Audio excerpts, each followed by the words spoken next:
한국계 연방하원의원이 또 한 명 배출됐습니다. 캘리포니아 47선거구 연방하원의원 선거에서 한국계 정치인 데이브 민 후보가 치열한 접전 끝에 승리했습니다. 한편 공화당은 상원에 이어 하원에서도 다수당 지위를 유지해 독주 체제를 구축하게 될 것으로 전망됩니다. 류령아 기자가 보도합니다. 민주당 데이브 민 후보가 캘리포니아 47지구에서 승리해 한국계 연방하원의원이 또 한 명 탄생했습니다. 데이브 민 캘리포니아 주 상원의원은 최근 공화당 유권자 등록이 증가했음에도 불구하고 공화당 사업주 스콧 바우를 누르고 해안가 오렌지 카운티의 공석인 연방하원 의석을 차지한 것입니다. 데이브 민 당선인은 성명에서 우리는 이 나라와 가장 소중한 유산과 민주주의 제도를 수호하기 위해 우리 삶의 투쟁에 직면해 있다고 말했습니다. 또한 UC 얼바인의 전 법학교수 출신으로 의회 선거운동 기간 동안 여성이 스스로 의료 결정을 내릴 권리를 보호할 연방 차원의 다른 법안을 발의하는 열망을 강조했습니다. 그는 또한 선거운동 기간 동안 총기 폭력 예방을 옹호했습니다. 캘리포니아 45지구에는 한국계 공화당 미셸 스틱 후보와 민주당 데렉 트란 후보가 맞붙었는데 현재 미셸 스틱 박 후보가 300표 앞서고 있어 3선 당선을 기대하고 있습니다. 이에 비해 캘리포니아 40지구 연방하원의원 3선에 도전했던 한국계 영킴 의원은 민주당 조커 후보를 4만 표 표차로 누르고 일찌감치 당선됐습니다. 워싱턴 10지구 연방하원의원에는 한국계 민주당 메릴린 스트릭랜드 후보가 55.9%의 지지를 얻어 당선됐습니다. 최초로 연방 상원 앤디 김 의원의 탄생으로 한국계 하원의원이 3명이 될 뻔했으나 민주당의 데이브 민 당선자가 캘리포니아 47지구에서 승리하면서 4명을 유지할 가능성이 높아졌습니다. 한편 내년 1월부터 공화당의 전성기가 시작될 예정입니다. 도널드 트럼프 당선인은 312대 226으로 승리해 백악관에 복귀합니다. 연방 상원에서는 공화당 의원 52대 민주당 의원 47로 민주당 현역 의원 3석을 탈환해 공화 다수당이 됐습니다. 연방 하원 역시 공화당 218대 민주당 208로 공화당이 하원 다수당을 유지하게 됐습니다. 이로써 공화당이 백악관, 연방 상원 다수당, 연방 하원 다수당으로서 독주할 예정입니다. WKTV 뉴스 류령아입니다. 미국의 기준금리 B컷과 선거 이후 첫 10월 CPI 소비자 물가가 다시 올라 인플레이션 우려를 되살리고 있지만 12월 추가 금리 인하는 가능한 것으로 평가되고 있습니다. 10월 CPI 소비자 물가는 2.6%로 다시 올라갔으며 특히 주거비가 4.9%나 여전히 인상돼 있어 물가 불안을 재현시키고 있습니다. 한면택 기자의 보도입니다. 미국이 9월 18일 기준금리를 0.5포인트 내리는 B컷을 단행하고 11월 5일 선거를 치른 후에 처음 나온 10월 CPI 소비자 물가가 다시 오름세로 돌아섰으나 12월 추가로 금리를 소폭 내릴 여지는 열어둔 것으로 나타났습니다. 미국 대도시들의 물가를 보여주는 CPI 소비자 물가는 10월에 전달보다는 0.2% 올랐고 전년보다는 2.6% 인상된 것으로 연방노동부가 발표했습니다. 이는 9월에 연율 2.4%까지 진정됐다가 다시 올라간 겁니다. 10월 CPI에서 식품 가격은 전년에 비해 2.1% 여전히 높은 반면에 에너지 가격은 4.9%나 떨어져 대조를 보였습니다. 따라서 변동이 심한 식품과 에너지 가격을 제외한 코어 CPI, 즉 근원 소비자 물가는 3.3%로 전달 3.2%보다 약간 올라갔습니다. 더욱이 CPI에서 3분의 1이나 차지하고 있는 렌트비 등 주거비는 10월에 전년보다 4.9%나 오른 수준을 보였습니다. 렌트비는 4.6%, 내 집 소유자들의 모기지 등 비용은 5.2% 증가한 것으로 집계됐습니다. 교통비도 8.2%나 올라 있는데 자동차 보험료가 여전히 14%나 인상돼 있고 자동차 정비는 5.8% 오른 데다가 항공료마저 4.1% 다시 높아진 것으로 나타났습니다. 미국 경제에서는 현재 물가 오름세만 보면 기준금리를 인하하기 어려워 적어도 인하를 중단하고 동결해야 하는 반면에 고용 둔화에 초점을 맞추면 금리를 더 내려야 하는 상황입니다. 10월 CPI가 2.6%로 약간 높아졌으나 9월 18일과 11월 7일 연속으로 단행된 연방준비제도의 기준금리 인하가 올해 마지막 회의인 12월 18일에도 0.25포인트 더 내릴 여지는 열려있는 것으로 평가되고 있다고 월스트리트저널이 보도했습니다.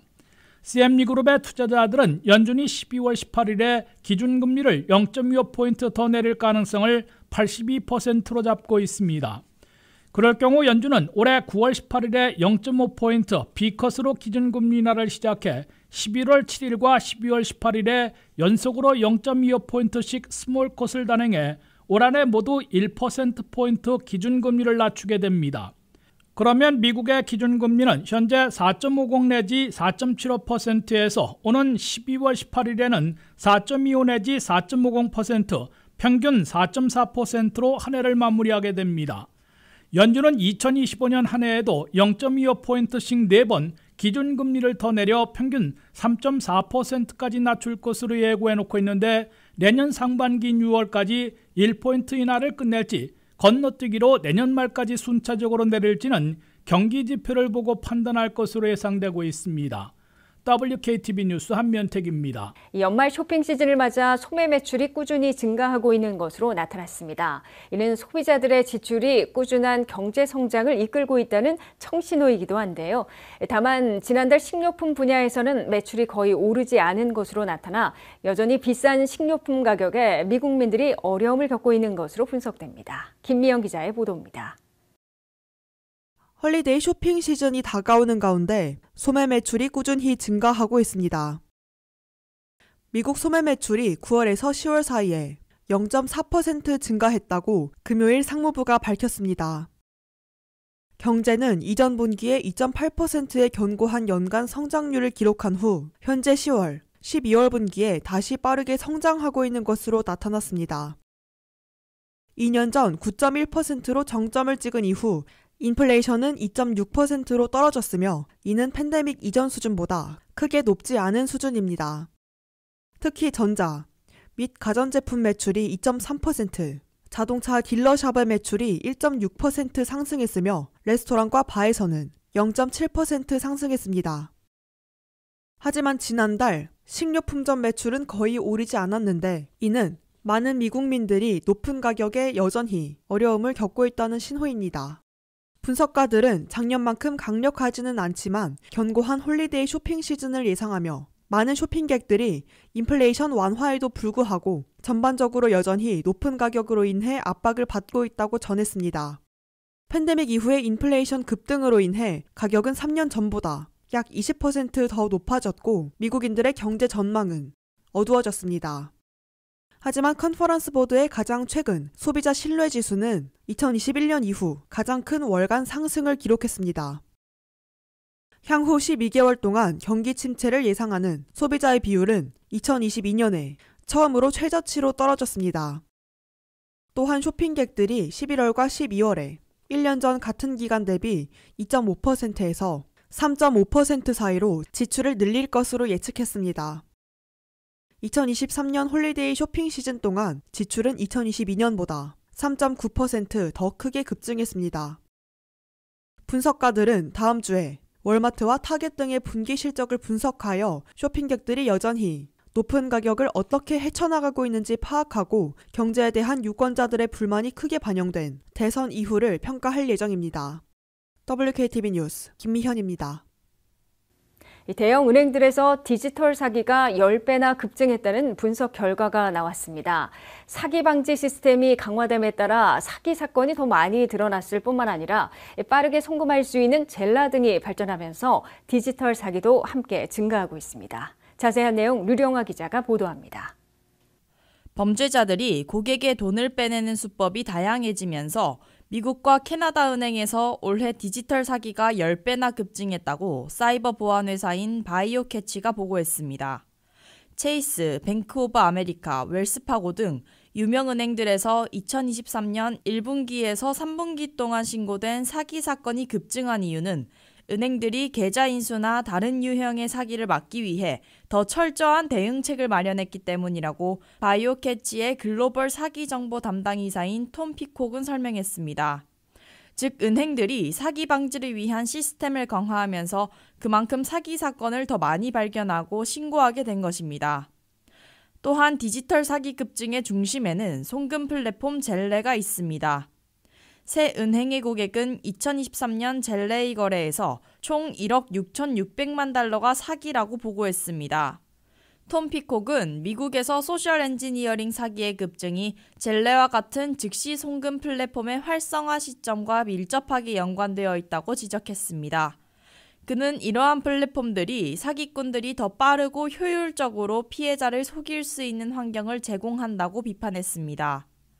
피해자에게 금전 송금을 유도하기 위해 범죄자들이 심리적 기법을 사용하는 소셜 엔지니어링 사기의 증가 추세는 약 5년 전부터 시작됐으나 특히 지난 18개월 사이에 급격히 늘어난 것으로 나타났습니다. 그는 사기꾼들이 인간의 취약한 점을 파악하고 사람을 설득하여 송금을 유도하는 것이 훨씬 더 수월하다는 사실을 깨달았다고 경고했습니다. 이와 관련해 은행들은 디지털 사기로 인한 피해가 심각해지면서 규제 당국과 입법자들로부터 더욱 강력한 대응을 요구받고 있습니다. 특히 범죄자들을 플랫폼에서 차단하고 더 많은 피해자들에게 보상할 책임을 다하라는 압박을 받고 있습니다.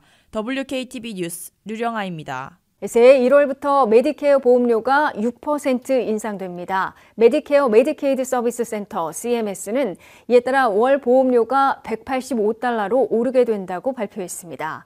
다만 연소득에 따라 보험료가 달라질 수는 있지만 대부분의 수혜자들의 의료 서비스 비용 부담이 증가할 것으로 예상됩니다. 류령아 기자가 보도합니다. 2025년 새해부터 미국의 노년층들은 메디케어 파트 B 플랜에 대한 비용 부담이 증가할 것으로 보입니다. 의료보험 및 의료급여 서비스 센터 CMS는 2025년부터 파트 B 보험료가 약 6% 인상돼 표준 월 보험료가 $174.7에서 $185로 상승한다고 발표했습니다. 메디케어 파트 B는 의사 방문, 외래 진료, 백신과 같은 예방 서비스, 휠체어와 같은 의료 장비, 그리고 가정 건강 관리 등 다양한 의료 서비스를 포함하는 플랜입니다. 이러한 인상은 메디케어 파트 B 서비스를 이용하는 수혜자들에게 직접적인 영향을 미칠 전망입니다. 또한 파트 B 수혜자들의 연간 공제액도 2025년에는 $240에서 $257로 인상될 예정입니다. CMS는 이번 보험료와 공제액 인상의 원인으로 과거 몇 년간 의료비 변화 추세와 향후 의료 서비스 이용 증가를 반영한 결과라고 설명했습니다. 실제로 2023년의 보험료는 $164.9로 전년 대비 약간의 감소세를 보였으나 2025년에는 다시 큰 폭의 인상이 예고된 것입니다. 메디케어 파트 B 보험료는 수혜자의 소득에 따라 차등부가 되며 소득이 높은 수혜자들은 월별 조정 금액을 추가로 납부해야 합니다. 소득이 10만 6천 달러 이하인 경우 월 표준 보험료인 $185만 내면 되지만 연소득이 10만 6천 달러 이상, 39만 4천 달러 미만인 수혜자는 월 보험료와 별도로 월별 조정 금액을 납부해야 하며 월 $591.9를 내야 합니다. 또한 연소득이 39만 4천 달러를 초과하는 고소득자는 월 보험료와 월별 조정 금액을 합쳐 총 $628.9를 납부해야 하며 이러한 차등 부과는 약 8%의 수혜자들에게 영향을 미칩니다. WKTV 뉴스 류령아입니다. 연말연시가 다가오면서 여행과 쇼핑으로 지갑을 열고 있는 미국민들이 늘어나고 있습니다. 하지만 할러데이 휴가철 신용카드 사용자의 28%는 아직 작년에 쓴 카드 빚을 갚지 못한 것으로 나타났습니다. 김미영 기자의 보도입니다. 연말연시 성수기를 앞두고 미국민은 아직도 2023년의 휴가 빚을 갚고 있습니다. 미국민들은 휴가철 과소비하는 경향이 있는 것으로 나타났습니다. 널드월렛의 지출보고서에 따르면 휴가철 신용카드를 사용한 쇼핑객의 28%가 카드 빚을 갚지 않았습니다. 하지만 이는 2023년에 비하면 개선된 수치입니다. 2023년에는 신용카드 사용자의 31%가 전년도 빚을 갚지 못했습니다. 트랜스유니온이 화요일에 발표한 보고서에 따르면 신용카드 잔액 증가율도 둔화되었습니다. 전체 신용카드 잔액은 2022년 3분기에서 2023년 3분기까지 전년 대비 15% 급증했으나 올해 3분기 말에는 불과 6.9% 증가했습니다. 또한 소비자 1명당 평균 잔액은 현재 6,329달러로 전년 대비 4.8% 상승했습니다. 전년에는 11.2%, 그 전해에는 12.4% 상승한 것에 비하면 저조한 수치입니다. 하지만 미국민들은 신용카드 부채 관리 측면에서 이전보다 더 나은 성과를 보이고 있습니다. 트랜스유니온은 최근 임금 상승과 낮은 인플레이션이 소비자들을 재정적 균형으로 이끌고 있을 수 있다고 말했습니다. 이는 사람들이 팬데믹 이후의 삶에 익숙해지고 있고 최근 몇 달 동안 인플레이션이 정상 수준으로 돌아오면서 소비자들이 생계를 위해 신용상품에 의존할 가능성이 낮아졌기 때문으로 보입니다.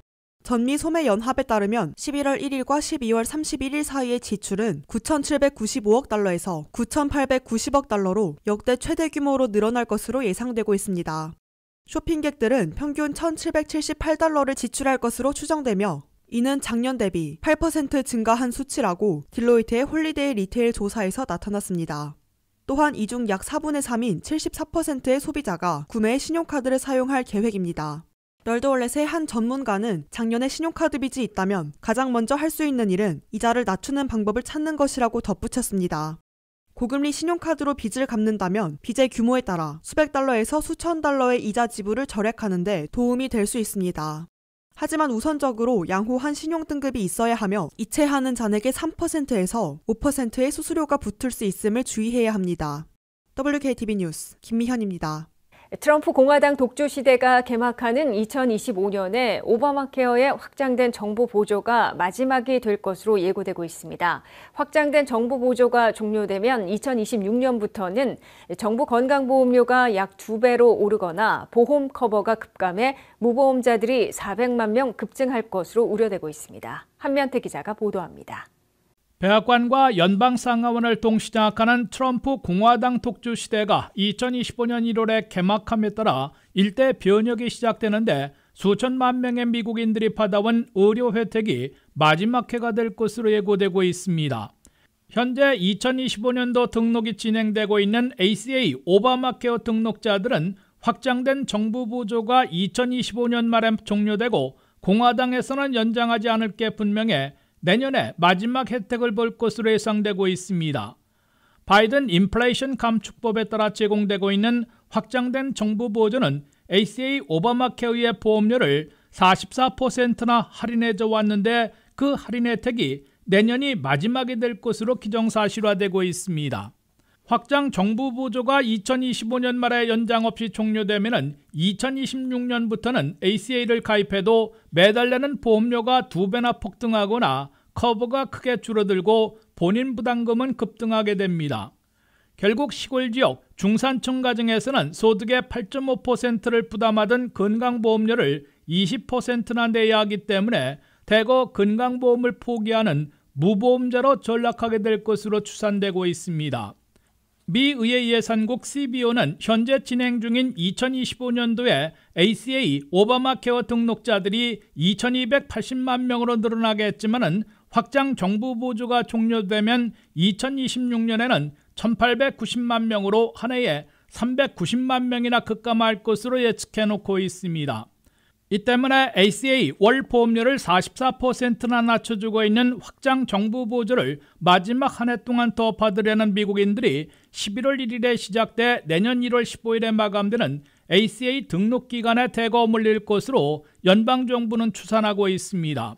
ACA 오바마케어 등록자들은 2024년 현재 2160만 명인데 2025년에는 2280만 명으로 120만 명 더 늘어나며 신기록을 갈아치울 것으로 CBO는 추산했습니다.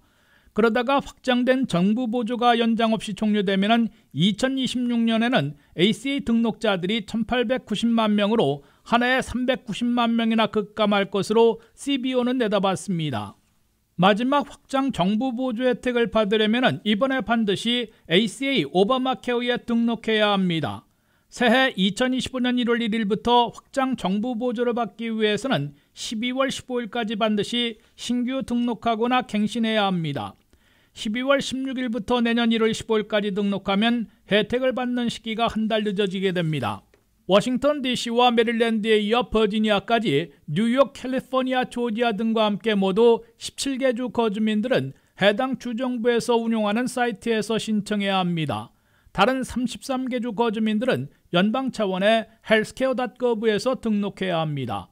WKTV 뉴스 한면택입니다. 트럼프 차기 행정부가 시작되는 2025년에는 민주당 바이든 시절의 클린 에너지 정책 중 전기차에 대한 $7,500 세제 혜택이 없어질 것으로 확실시되고 있습니다. 전기차의 대표 주자인 테슬라도 적극 지지하고 나섰으며 이미 전기차 시장이 주춤하고 있어 다른 GM과 포드 등 미국 자동차들, 현대기아 전기차, 한국의 배터리 제조사들은 타격을 입을 것이란 예상이 나오고 있습니다. 백악관과 연방 상하원을 동시 장악하는 트럼프 공화당 독주 시대가 2025년 1월 시작되면 바이든 민주당 시절의 주요 정책들이 대부분 폐기되고 상반된 일대 변화를 가져올 것으로 예고되고 있습니다. 트럼프 정권 인수팀은 바이든 클린 에너지 정책 중에서 전기차를 구입할 때 제공해온 $7,500의 텍스 크레딧을 없앤다는 방침을 세운 것으로 로이터 통신이 보도했습니다. 전기차에 대한 $7,500씩의 텍스 크레딧을 없애는 데에는 전기차의 대명사인 테슬라 측도 지지 입장을 트럼프 인수팀에 전달한 것으로 이 통신은 전했습니다. 도널드 트럼프 차기 대통령은 그간 조 바이든 대통령과 민주당이 시행해온 클린 에너지 정책을 폐기할 것임을 공약으로 내걸어왔습니다. 다만 홈에너지 리베이트와 같은 일부 세제 혜택은 공화당 진영에도 이미 많이 지원됐기 때문에 트럼프 2기 첫 해 폐기가 어렵다고 보고 공감대가 형성된 전기차에 대한 $7,500 텍스 크레딧부터 없애려는 것으로 해석됩니다. 공화당은 2025년 1월 3일 개원하는 제119대 연방의회 회기부터 상하원 다수당을 독차지하고 1월 20일에는 트럼프 당선인이 47대 대통령에 취임하게 됩니다. 공화당은 새 의회 회기와 새 대통령 임기 초반 독주 시대에 단순 과반수로 통과시킬 수 있는 예산 조정 법안을 발동해 트럼프 감세 연장과 바이든 에너지 정책 폐기 등을 한데 묶어 처리할 채비를 하고 있습니다. 공화당 진영 내에서 공감대가 형성된 전기차에 대한 $7,500 세제 혜택이 없어지면 최근 냉각된 미국 내 전기차 시장이 더 얼어붙을 것으로 보입니다. 테슬라는 독보적인 1위로 전기차 보조금이 없어져야 다른 경쟁사들을 따돌릴 수 있다고 판단하고 석유업계 억만장자가 이끌고 있는 트럼프 인수팀의 에너지 담당 책임자에게 전기차 보조금 폐지에 지지한다는 입장을 전달한 것으로 분석됩니다. 테슬라의 사주로 트럼프 2기 행정부에서 정부 효율부 수장으로 지명된 일론 머스크는 $7,500의 텍스 크레딧이 없어지면 테슬라도 약간의 타격을 입겠지만 다른 경쟁사들은 재앙에 빠질 것이라고 발언해온 것으로 로이터 통신은 전했습니다. 전기차에 대한 $7,500 세제 혜택이 없어지면 GM과 포드 등 미국 자동차 제조사들뿐만 아니라 한국의 현대 기아 자동차, 전기차 배터리를 제조하고 있는 LG, SK, 삼성 등 한국 기업들도 타격을 입을 것으로 보입니다. 현대 기아차는 현재 $7,500씩의 세제 혜택을 이용하지 못하고 있는데 미국 내 공장에서 전기차를 생산해내는 2025년 이후에는 세제 혜택 대상에 포함될 기회가 없어질 위기에 빠지고 있습니다. 특히 미국 내에서 전기차 배터리 공장을 세워 GM과 포드 전기차에도 공급할 예정이었던 LG 에너지 솔루션, 삼성 SDI, SK 이노베이션 등이 차질을 빚게 됐으며 LG와 삼성의 미국 주가는 이미 10% 안팎이나 폭락했습니다. 조 바이든 대통령이 행정부의 핵심 이슈로 삼았던 학자금 대출 면제가 불확실해지고 있습니다. 도널드 트럼프 차기 대통령은 학자금 대출 면제 정책을 비판하며 부정적 입장을 밝히고 있어 학자금 구제 정책의 미래가 불확실해지고 있습니다. 류령화 기자가 보도합니다.